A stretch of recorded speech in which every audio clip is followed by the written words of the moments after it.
케노시스 복음 통일이라는 제목인데요. 빌립보서 2장 5절부터 11절 말씀입니다. 네, 다 찾으신 줄 믿고 저와 여러분이 한 절씩 교독하겠습니다. 너희 안에 이 마음을 품으라. 곧 그리스도 예수의 마음이니 그는 근본 하나님의 본체시나 하나님과 동등됨을 취할 것으로 여기지 아니하시고 오히려 자기를 비워 종의 형체를 가지사 사람들과 같이 되셨고 사람의 모양으로 나타나사 자기를 낮추시고 죽기까지 복종하셨으니 곧 십자가에 죽으심이라. 이러므로 하나님이 그를 지극히 높여 모든 이름 위에 뛰어난 이름을 주사 하늘에 있는 자들과 땅에 있는 자들과 땅 아래에 있는 자들로 모든 무릎을 예수의 이름에 꿇게 하시고 다 같이 읽겠습니다. 모든 이로 예수 그리스도를 주라 시인하여 하나님 아버지께 영광을 돌리게 하셨느니라. 아멘. 제가 오늘 강사 목사님 하충혁 교수님을 소개해드리도록 하겠는데요. 예전에 영락교회에서 20년 이상을 수석 부목사님으로 그리고 이철식 목사님께서 은퇴하실 때까지 충성으로 섬겨주셨고요. 또 현재는 숭실대학교 기독교 통일지도자학 주임 교수로 봉직하고 계십니다. 저에게는 잊지 못할 그런 은사이기도 하시고 저희 서울로 교회 부임 첫 예배부터 부임 예배 모든 과정 가운데 기도로 동역해 주신 그런 잊지 못할 은사시고 제가 생각할 때마다 감사한 마음이 드는 또 저희 미션을 처음 시작할 때도 사비로 이렇게 브로셔를 만들어 주셔서 지방 교회에 발송해 주셨던 정말 제가 평생 목회하면서 잊지 못할 은혜를 입은 교수님이신데요. 우리 하충혁 교수님 나오셔서 케노시스 복음 통일이라는 제목으로 말씀 전하실 때 큰 은혜 받으시기 바랍니다. 우리 박수로 환영하도록 하겠습니다. 감사합니다.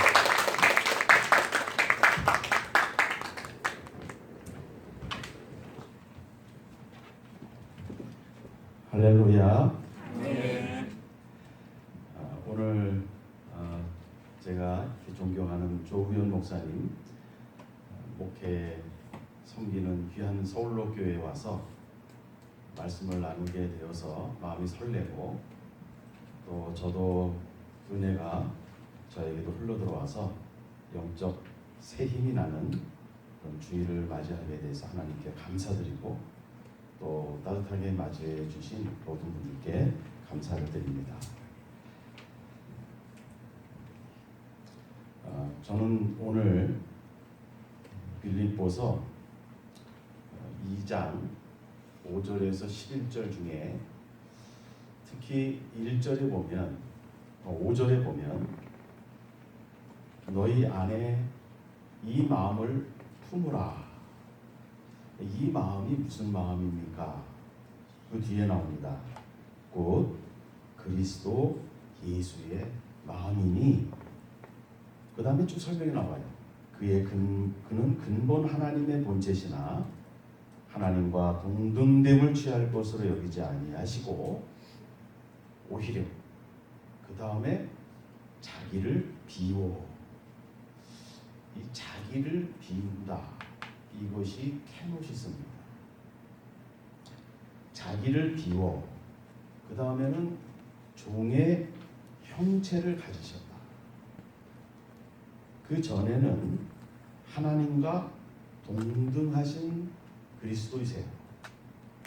그런데 자기를 비워서 종의 형체를 가지셨다. 이것을 일컬어서 위치 전환이라고 얘기합니다. substitution이라고 얘기합니다. 위치 전환을 말씀해 주시고 있는 겁니다.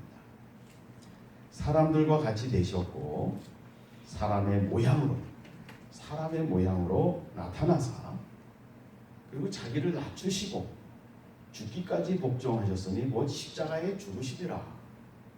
이 마음을 품으라. 그 다음에 9절부터 11절은 이제 상승의 하나님의 높이심을 주시는 약속이 나와 있습니다. 먼저 하나님이 우리에게 주시는 마음은 이 품어야 할 마음은 바로 이 5절에서 8절까지에 있는 말씀입니다. 결국에는 자기를 비우고 위치 전환을 해서 십자가에 죽으시는 주님의 마음을 품어라 하는 것입니다. 이것이 하나님께서 오늘 저와 여러분에게 품기를 희망하시고 또 품도록 이끌어 주시고 또 품을 수 있도록 역사해 주시는 그리스도의 모습인 줄로 믿습니다. 자기의 마음을 비운다, 자기를 비운다, 자기를 비워해요. 케노시스.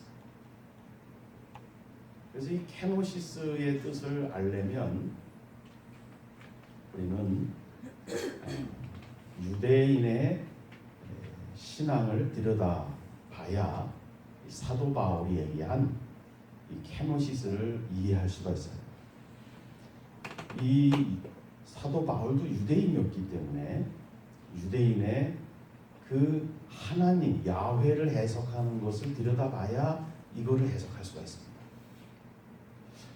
자기를 비운다라는 것이 케노시스라는 것이 어떠한 과정을 밟아서 유대인에게 신앙과 신학화되었는가 그걸 한번 살펴볼 필요가 있습니다.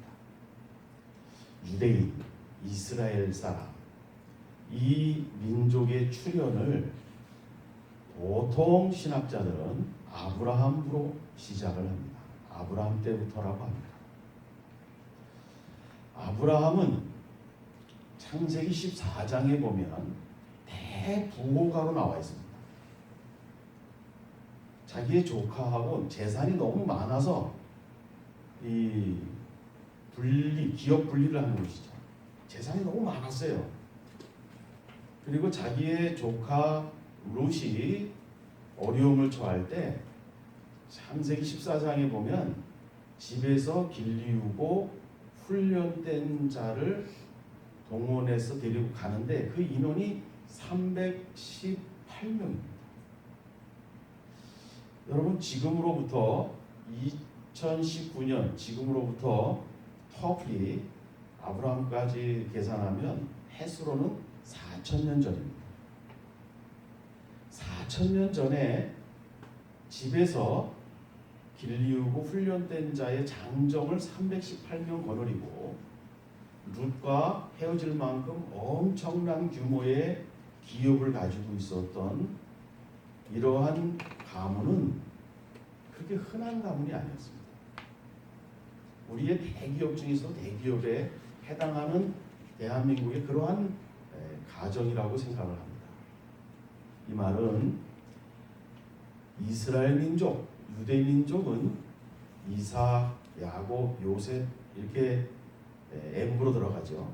이러한 모든 과정을 통해서 이들은 굉장히 방대한 재산의 경영을 했던 사람들이고 또 추후 가나안 입성에서 추후에 사사 시대를 거치고 사무엘 시대의 다윗 시대에는 이 유대 민족이 그 지중해 전체의 무역을 총괄합니다.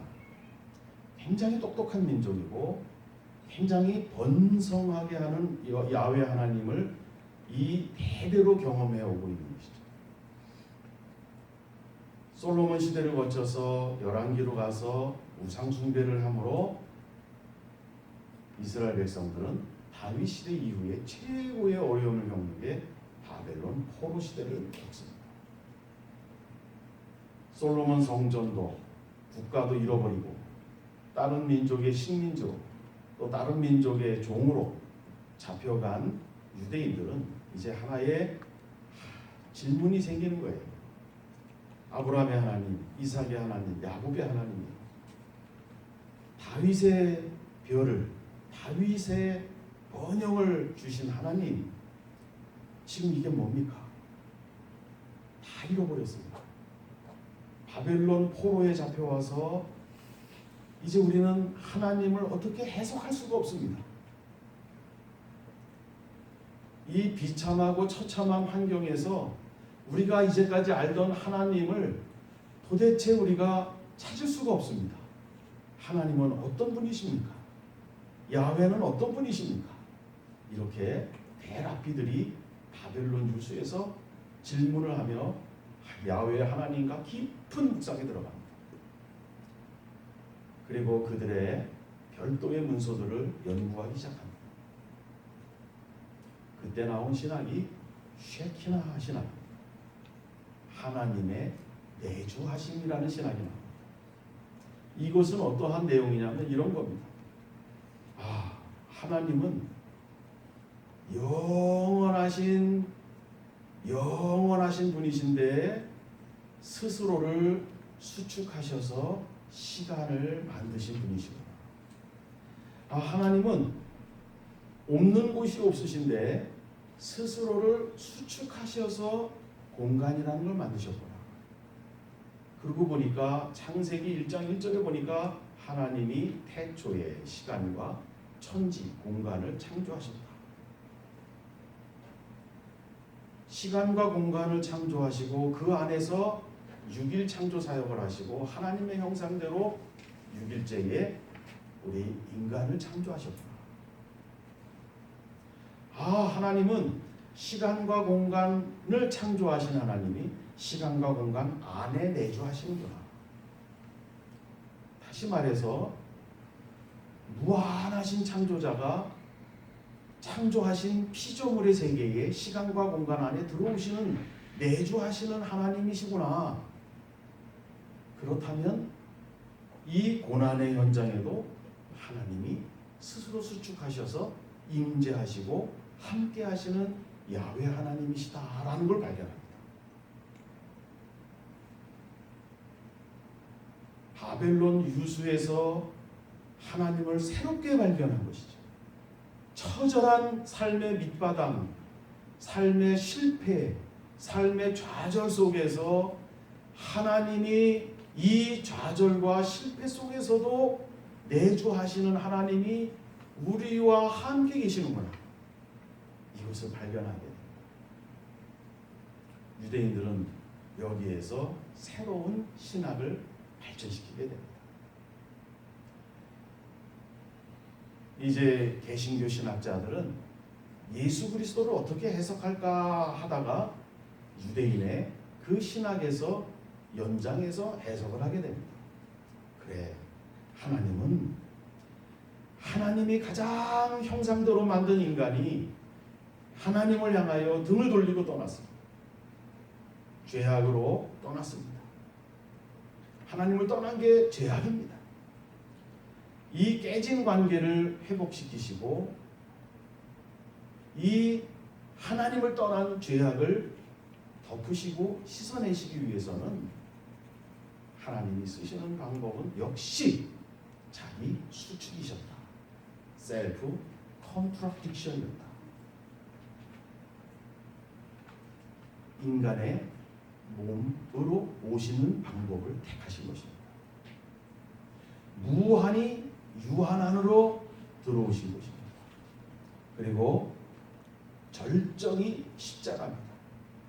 하나님의 본체시나 종의 형체로 십자가에 달리신 것입니다. 자기의 모든 걸 수축하셔서 제로로 만들어버린 겁니다. 자기를 비워 캐노시스가 되신 것입니다. 그리고 바로 자기를 비운 그 공간에 그 십자가에 죽어야 할 죄인을 매달아야 되지만 그 십자가에 그 죄인 대신 그리스도가 하나님이 십자가에 대신 달리신 것입니다. 이게 위치 전환입니다. 이게 substitution입니다. 위치 전환입니다.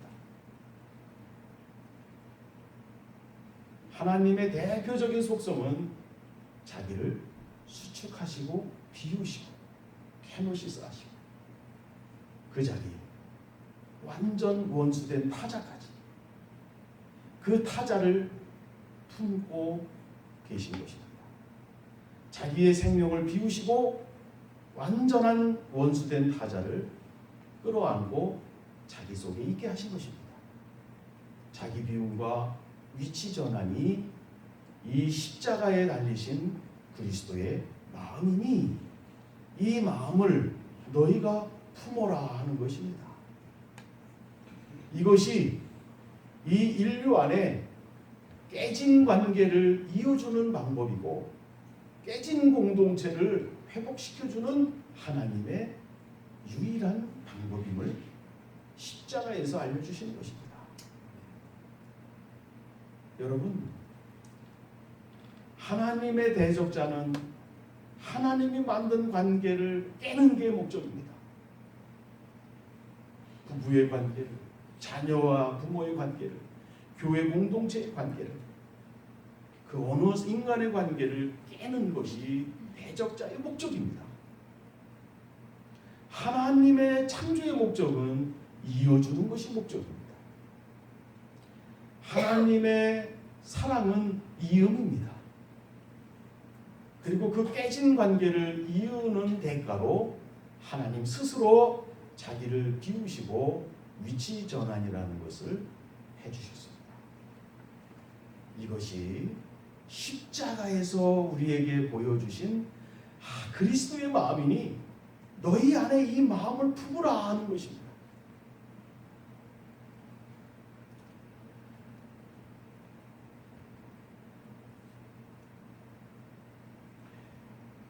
한 가지 예를 들어보면 꼴배라는 사람이 있습니다.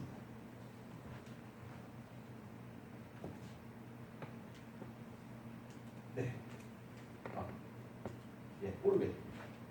이 꼴배는 아우슈비츠 수용소 폴란드에 갇혀있던 신부예요. 꼴배가. 이분은 나치가 유대인을 학살할 때 2,000명의 유대인들을 수도원에 보호해줬다가 나치에게 발각되어서 유대인과 같이 아우슈비츠로 이송당해서 갇혀 있었습니다. 아우슈비츠 수용소에 있던 한 사람이 탈영을 했어요. 나치가 한 명 탈영하면 10명을 끌어내서 아사, 굶겨 죽는 나치의 만행이 있었어요. 그 탈영 한 명 한 걸 가지고 10명이 끌려내서 아사시키는 그 현장에서 그 중에 한 명이 내 자녀와 내 아내와 내 가족이 다 나치에 의해서 죽었는데 나까지 죽게 됐다고 우는 그 한 영혼을 바라보면서 꼴배 신부는 제안을 합니다. 내가 저 사람의 위치에 가서 대신 아사할 테니 저 사람을 살려주시오. 꼴배 신부는 그 허락을 받고 한 사람을 살게 하고 그 자리에 자기가 가서 아사의 길로 갑니다. 시간이 흘러도 이 꼴배 신부의 영적인 다이나믹을 통해서 그 아사의 10명 가운데 3-4명이 죽질 않는 거예요. 결국에는 나치 독일이 약물을 써서 죽여버립니다.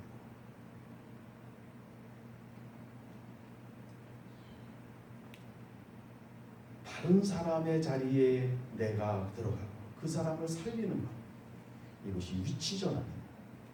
이것을 이룰 수 있는 근본 성품은 케노시스입니다.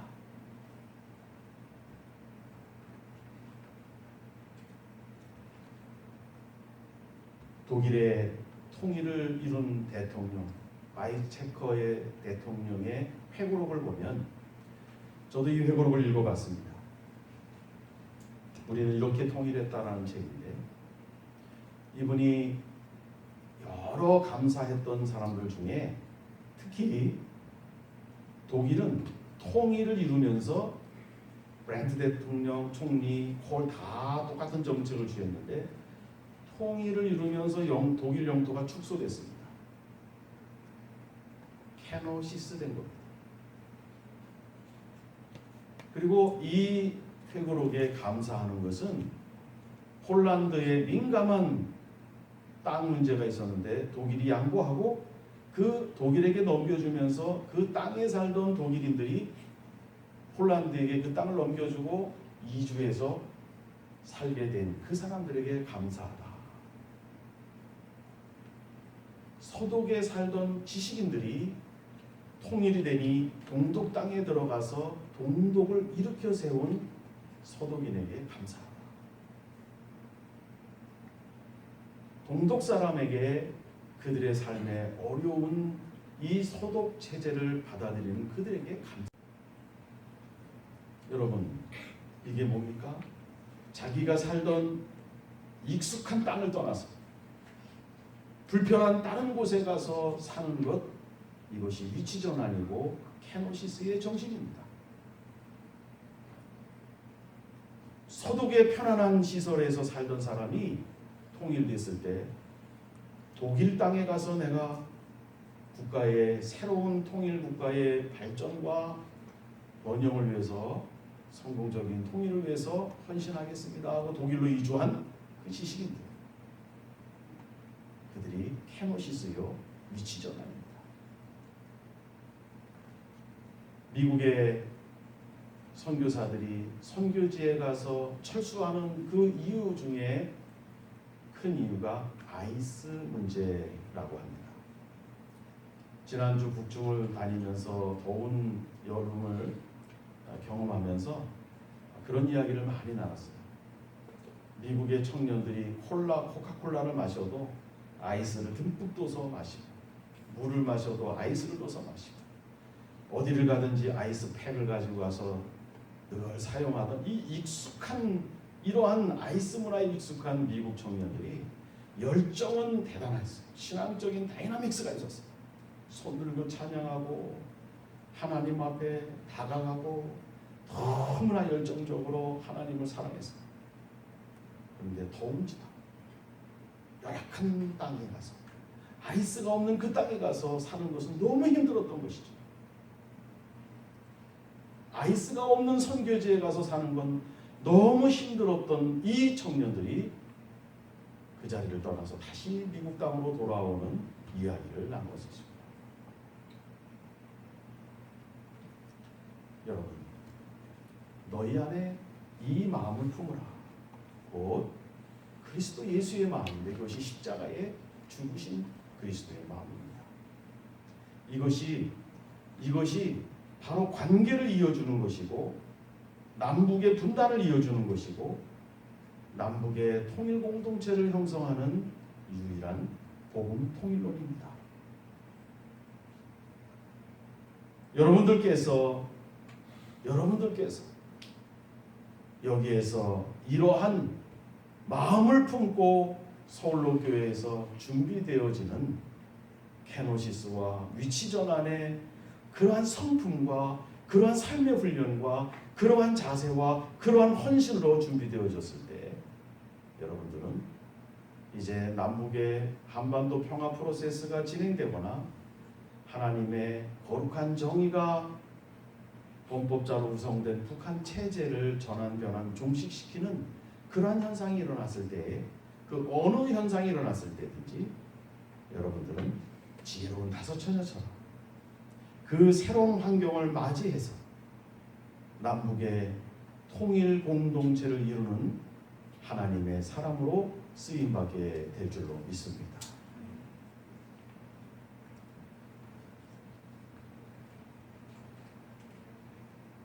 이 책을 보면 남북한이 너무 다르다라는 걸 압니다. 여러분, 북한 사람들 만나본 사람들 여기 계실 수도 있습니다만은 실질적으로 살다 보면 이런 얘기를 합니다.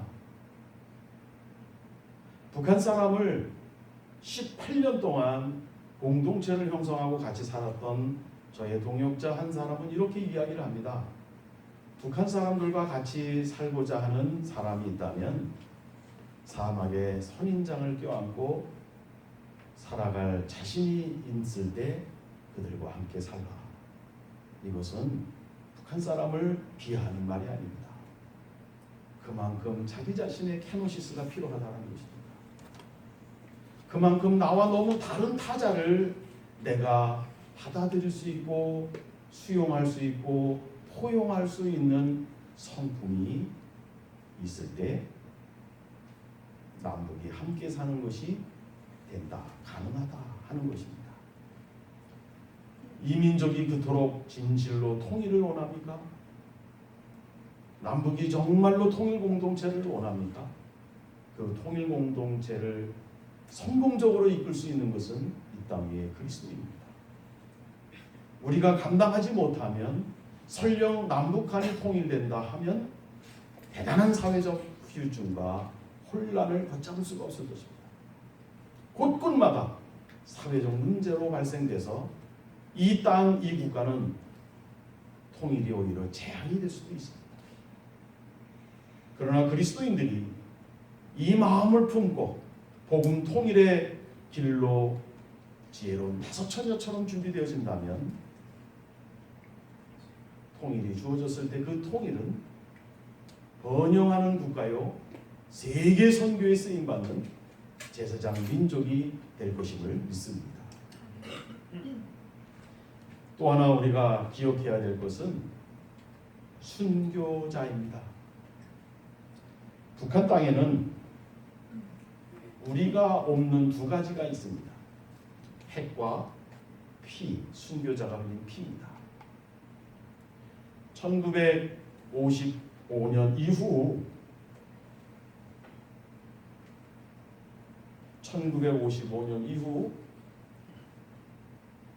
72년도까지 북한 땅에는 종교 말살 정책을 폈습니다.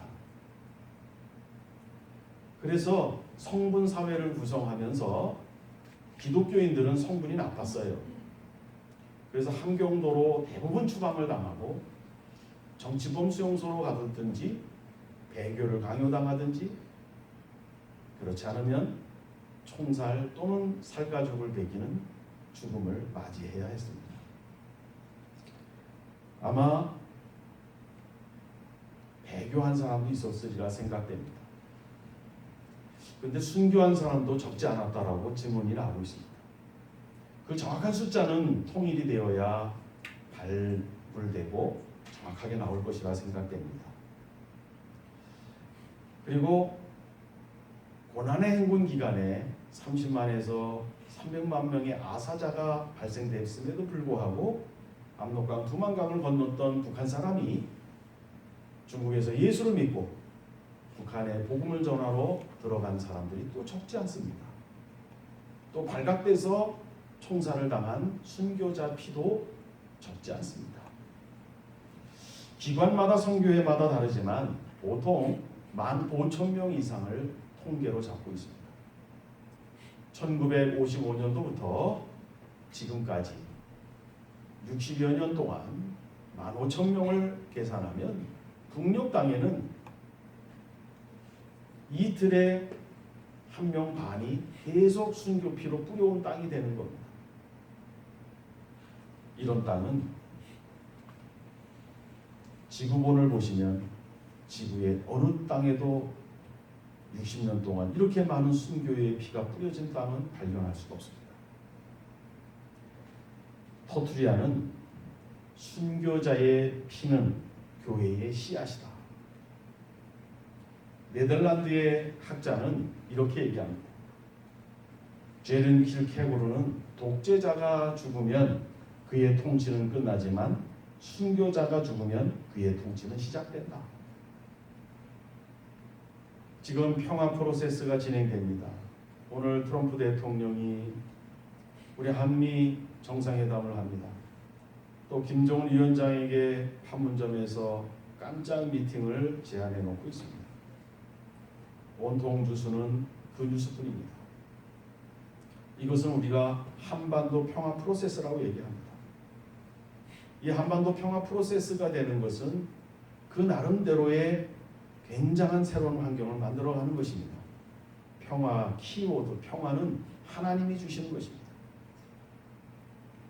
또 하나님은 시편 85편 10절에 의와 화평이 입맞추느니라, 평화와 정의가 입맞추는 때가 있음을 계시하십니다.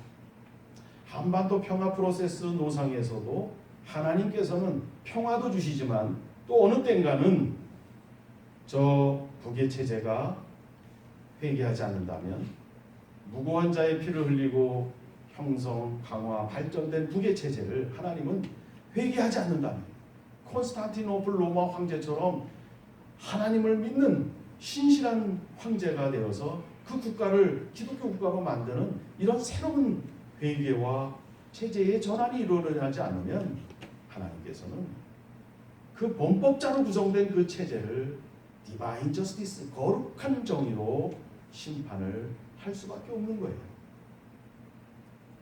평화를 주시는 것도 하나님이시고 정의를 세워주시는 것도 하나님이시고 이 두 개가 역사의 어느 순간에 입맞추게 하는 것도 하나님의 섭리이기 때문에 하나님으로부터 오는 은총임을 믿습니다.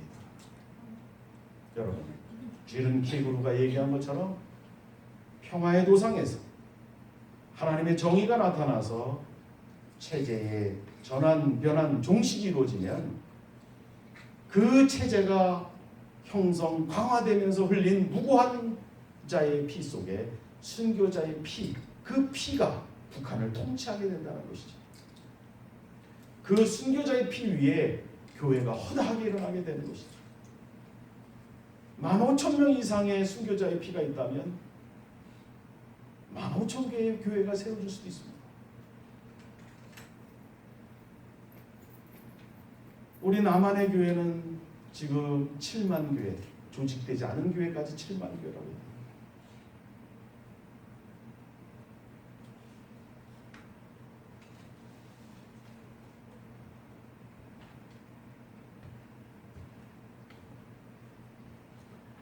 신이 된 사람이 만든 북핵이 있고 신이 보낸 사람이 흘린 순교자의 피가 있습니다.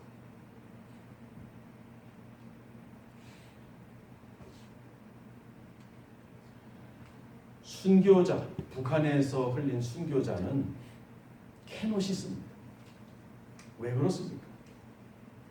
하나님의 케노시스와 하나님의 케노시스를 그 마음을 품은 사람이 만나는 결정체가 순교자의 피입니다. 북한에서 15,000명 이상이 죽어나갈 때 하나님은 주무셨습니까? 하나님은 손이 짧으셨습니까? 그토록 하나님을 사랑하는 사람을 왜 북녘 땅에서 그렇게 죽게 했을까? 왜 이렇게 비참하게 죽게 했을까? 여기에는 하나님이 행하실 수 있음에도 스스로 수축하시는 것입니다. 그 죽음을 허락하시는 것이죠. 순교자는 어떻습니까? 배교할 수 있음에도 불구하고 살 수 있는 넓은 길이 있음에도 불구하고 주님을 바라보며 그 주님의 사랑을 내가 갖고 내 생명을 드리는 겁니다. 위치전환이죠. 총을 맞고 죽거나 살가죽을 벗겨 죽는 그 고통을 당하면서 하나님의 사랑과 내 생명을 막 바꾸는 것입니다. 이것이 위치전환이고 이것이 케노시스입니다. 하나님의 케노시스와 인간의 케노시스가 만나서 맺혀지는 것이 순교자의 피입니다. 그래서 여기는 교회의 씨앗이 되는 것입니다. 거룩한 자양분이 되는 겁니다. 그러나 북한의 핵은 어떻습니까? 익스팅션입니다. 이건 전멸입니다. 여기 천호동에 하나가 떨어지면 소형 핵폭탄이 떨어지면 그 영향을 받은 생명체는 죽거나 살아도 유전자의 변형 때문에 다른 형태가 태어납니다. 이건 정말 끔찍한 일입니다. 북의 순교자와 북핵은 정반대의 이 두 개가 북한 땅에 존재하고 있는 겁니다.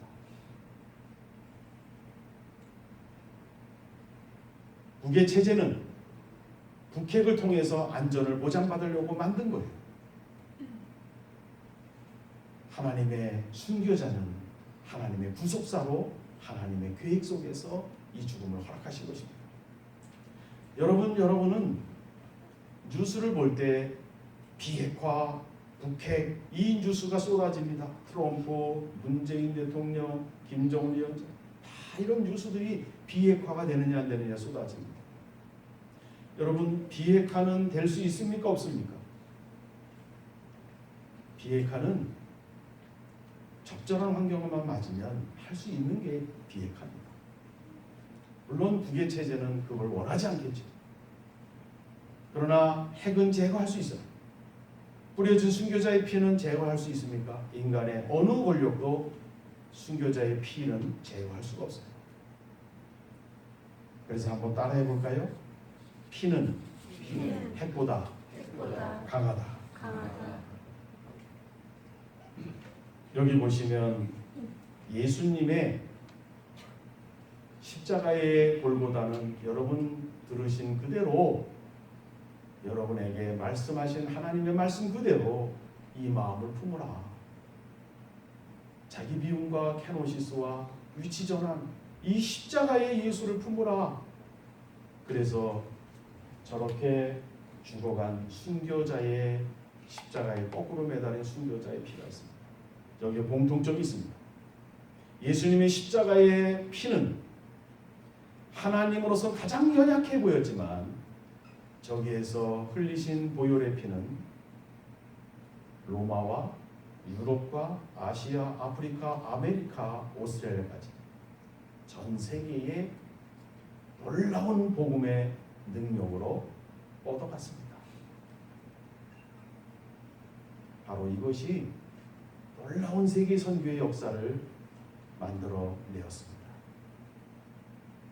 저는 북한에 뿌려진 순교자의 피는 독재자의 체제가 전환변환 종식될 때 그 순교자의 피 위에서 허다한 교회가 세워질 것이고 황폐된 북녘 땅은 새롭게 새로운 푸른 나무들로 뒤엎을 것이고 그리고 동진에 오는 이슬람을 복음화시킬 세계 선교의 큰 자양분으로 북한에 뿌려진 순교자의 피가 쓰여질 것임을 믿습니다.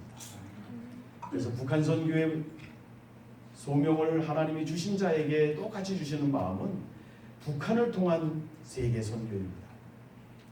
오늘 통일 선교를 보내고 있는 서울로 교회에 이 통일은 관계의 회복, 공동체의 회복이고 선교는 북한 사람을 복음화하는 것뿐만 아니라 북한을 통한 세계 선교에 쓰임받는 의미를 포함하고 있는 것입니다.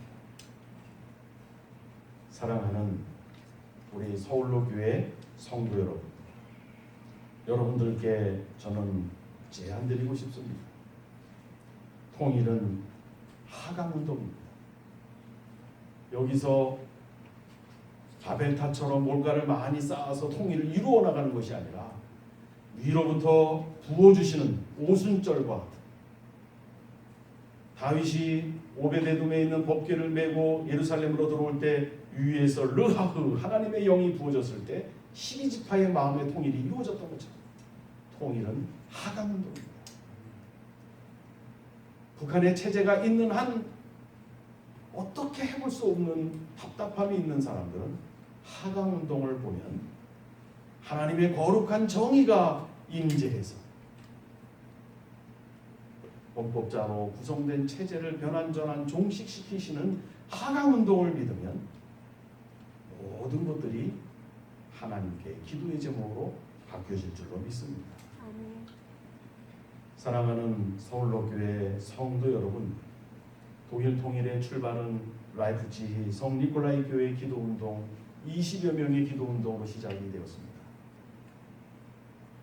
저는 이 기도운동과 같은 똑같은 기도운동은 당연하겠지만 서울로 교회만이 가지고 있는 다양한 통일운동 중에 하나를 하나님으로부터 받아서 여기에서 통일 이룰 수 있는 케노시스와 위치전환의 인물들이 모여지고 뜨거워지고 지혜로운 5천여의 공동체가 되어서 한반도 평화 프로세스의 어느 도상이든지 거룩한 정의가 나타나는 급변사태든지 어떠한 상황이든지 케노시스의 준비와 위치전환의 마음을 품은 이 마음을 품은 자로서 북녘 땅에 가서 평양의 평양로교회, 나진 쪽의 나진로교회, 황금평 쪽의 황금평로교회를 열어가는 여러분이 되시기를 바랍니다. 앞으로 나진 훈춘 하산은 국제 복합 경제 도시가 될 것입니다.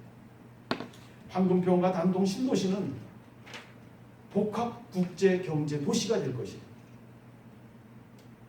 눈에 믿을 수 없을 만큼 변할 그 땅들이 이제 여러분이 누려야 될 땅입니다.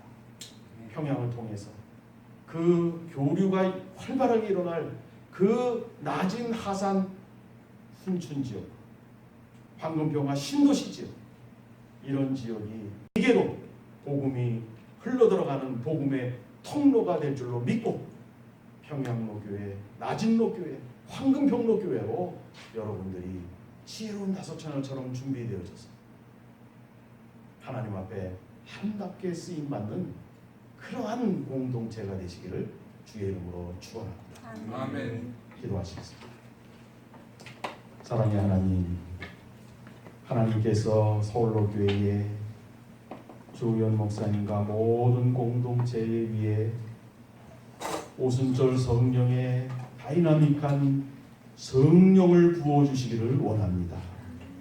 다윗에게 주셨던 12지파의 마음을 녹여냈던 르하의의 영을 내리워 주시기를 원합니다. 통일 선교를 이룰 수 있는 주의 공동체로 케노시스와 위치 전환 이 마음을 품고 지혜로운 다섯천원처럼 그때를 맞이하게 하여 주옵소서. 예수님의 이름으로 기도 올려옵나이다. 아멘.